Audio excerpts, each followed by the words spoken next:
दिल्ली में सांस लेना भारी पड़ रहा है।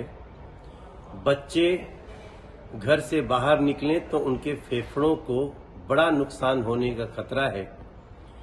सभी की, दिल्ली के सभी लोगों की औसत आयु 12 साल कम हो रही है, जो पिछले 8-9 वर्षों में अरविंद केजरीवाल जी ने दिल्ली को दिया है।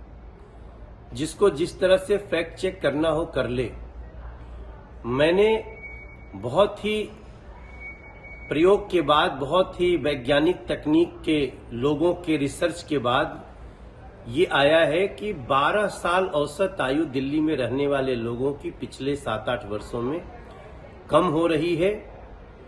और अरविंद केजरीवाल जी को इस पे प्रयास तो छोड़िए, एक बार भी कोई गंभीर कदम उठाने की भी नहीं पड़ी।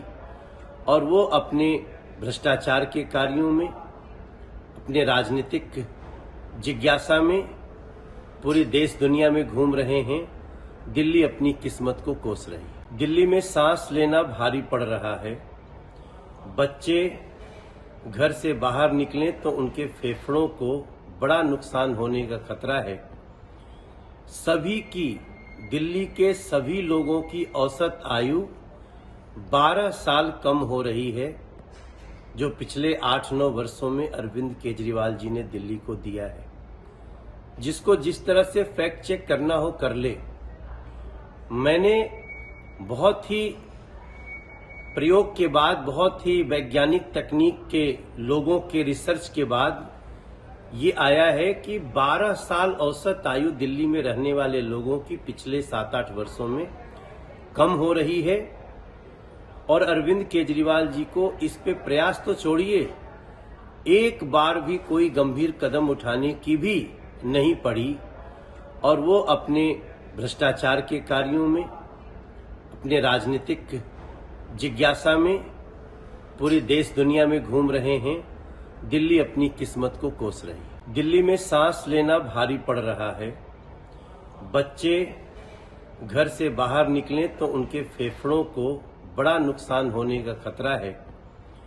सभी की, दिल्ली के सभी लोगों की औसत आयु 12 साल कम हो रही है, जो पिछले 8-9 वर्षों में अरविंद केजरीवाल जी ने दिल्ली को दिया है। जिसको जिस तरह से फैक्ट चेक करना हो कर ले।